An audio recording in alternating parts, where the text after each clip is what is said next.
రాయలసీమలో ప్రాజెక్టులు ఉన్న రైతుల పంటలకు నీరు అందించటంలో టీడీపీ నాయకులు విఫలం అయ్యారని బీసీవై పార్టీ అధినేత బోడె రామచంద్ర యాదవ్ ఆరోపించారు. నంద్యాల జిల్లాలో టీడీపీ నాయకులు ఇసుక, మైనింగ్, లిక్కర్ వ్యాపారంలో బిజీగా ఉన్నారని ఆయన ఆరోపించారు. నంద్యాల జిల్లా పర్యటనకు వచ్చిన రామచంద్ర యాదవ్ నంద్యాల పట్టణంలోని చాణక్య లాడ్జీ సమావేశ భవనంలో నాయకుల కార్యకర్తల సమావేశం నిర్వహించారు. ఈ సమావేశంలో బీసీవై రాష్ట్ర కార్యవర్గ సభ్యులు బండారు నాగేశ్వరరావు యాదవ్, జాతీయ బీసీ సంక్షేమ సంఘం రాష్ట్ర ఉపాధ్యక్షులు కుమ్మరి ప్రసాద్, జాతీయ బీసీ సంక్షేమ సంఘం రాష్ట్ర కార్యదర్శి రఘురాముడు యాదవ్, గంగవరం యాదవ్ సంఘం నాయకులు సాంబశివుడు, మహేష్ తో పాటు ఉమ్మడి జిల్లా నాయకులు, విద్యార్థి సంఘం నాయకులు పాల్గొన్నారు. ఇక్కడ విచ్చేసిన భారత చైతన్య యువజన పార్టీ నాయకులకు, కార్యకర్తలకు, అభిమానులకు, మీడియా మిత్రులకు అందరికీ పేరు పేరున హృదయపూర్వక నమస్కారాలు తెలియజేస్తూ ఈరోజు బీసీవై పార్టీ రాష్ట్ర executive committee member Bandaru Nageswara Rao గారు, అదేవిధంగా ఉమ్మడి కర్నూలు జిల్లా బీసీవై పార్టీ నాయకులు, కార్యకర్తల ఆహ్వానం మేరకు నంద్యాల జిల్లా పర్యటనకు విచ్చేయడం జరిగింది. ఇందులో భాగంగా ఉదయము అహోబిల క్షేత్రం సందర్శించి ఆత్మీయుల సమావేశం చేసుకొని నంద్యాలకు విచ్చేయడం జరిగింది. మనందరికీ తెలుసు, నంద్యాల జిల్లా అన్ని రకాలుగా వ్యవసాయ పరంగా కావచ్చు, పారిశ్రామిక పరంగా కావచ్చు అభివృద్ధి చెందే అవకాశం ఉన్నప్పటికీ కూడా వాస్తవ పరిస్థితులు ఎలా ఉన్నాయో మనకు తెలుసు. ఈ జిల్లా ప్రాంతం గుండా కృష్ణా నది, తుంగభద్ర నది, అదేవిధంగా కుందు నది లాంటి 3 నదులు ప్రవహిస్తున్నప్పటికీ కూడా తెలుగు గంగా ప్రాజెక్టు లాంటి ప్రాజెక్టులు ఈ ప్రాంతంలో ఉన్నప్పటికీ కూడా రైతాంగానికి సాగునీరు అందించడంలో ప్రభుత్వాలు పూర్తిగా విఫలమవుతున్నాయి. తెలుగు గంగా ప్రాజెక్టుకు సంబంధించిన కాలువలు ఆధునీకరణలో కానీ, మరమ్మతులు చేయడంలో కానీ నిర్లక్ష్యం వహించడం వల్ల ఈరోజు వేలాది మంది రైతులకు, చివరి ఆయకట్టు రైతులకు నీరు అందలేని పరిస్థితి ఉంది.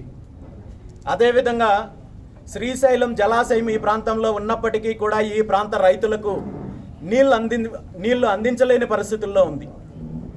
ప్రతి సంవత్సరం కుందు నదికి వచ్చే వరదల ద్వారా వందలాది గ్రామాలు ముంపుకు గురవుతున్నాయి, వేలాది ఎకరాల పంటలు నష్టపోతున్నప్పటికీ కూడా దీనికి శాశ్వత పరిష్కారం చూపించడంలో ప్రభుత్వాలు పూర్తిగా విఫలమవుతున్నాయి.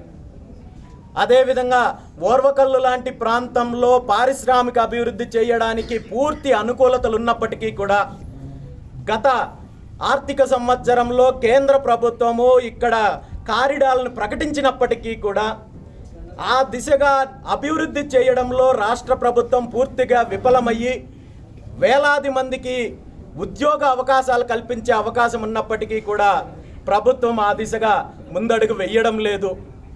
మరి ఈ జిల్లాకు సంబంధించిన ప్రజాప్రతినిధులు ఏం చేస్తున్నారంటే వీళ్ళు ఇసుక దందాలు చేయడంలో బిజీగా ఉన్నారు, అక్రమ మైనింగ్ చేయడంలో బిజీగా ఉన్నారు, అదేవిధంగా అక్రమ లిక్కర్ వ్యాపారం చేయడంలో బిజీగా ఉన్నారు, శ్రీశైలము అదేవిధంగా మిగిలిన పుణ్యక్షేత్రాల్లో దందాలు చేయడంలో బిజీగా ఉన్నారు. నిరుద్యోగులకు ఉద్యోగాలు ఇస్తామని చెప్పి అధికార తెలుగుదేశం పార్టీకి సంబంధించిన నాయకులు ఒక్కొక్క అభ్యర్థి నుండి లక్షలాది రూపాయలు అక్రమంగా వసూలు చేసి కోట్ల రూపాయలు కొల్లగడితే బాధితులకు న్యాయం చేయాల్సిన ప్రజాప్రతినిధులు ఈ కుంభకోణాల్లో భాగస్వామ్యమయ్యి ప్రజలను పీడించే పనిలో బిజీగా ఉన్నారు తప్ప జిల్లా సమస్యలను పట్టించుకోవడంలో కానీ, రైతాంగానికి మంచి జరగాలని కానీ, ఇక్కడ పారిశ్రామిక అభివృద్ధి జరగాలని ఏమాత్రము ఈ జిల్లాకు సంబంధించిన ప్రజాప్రతినిధులు లేదు అనేది స్పష్టంగా కనబడుతోంది. అందుకే ఈ సందర్భంగా నంద్యాల జిల్లా ప్రజలు నేను ఒకటే కోరుకుంటున్నాను, ఈ 2 పార్టీలకు అవకాశం ఇచ్చారు. గత 30-40 సంవత్సరాల నుండి వీళ్ళ దోపిడీ, వీళ్ళ ఫ్యాక్షనిజము, వీళ్ళ అరాచకాల వల్ల వీళ్ళు బాగుపడ్డారు, వీళ్ళు అవినీతి చేయడానికి అవకాశం వచ్చిందేమో కానీ ఈ ప్రాంతానికి కానీ ఈ జిల్లాకి కానీ ఒరిగింది ఏమీ లేదు. కాబట్టి వచ్చే స్థానిక సంస్థల ఎన్నికల్లో బీసీవై పార్టీకి మద్దతు ఇవ్వండి.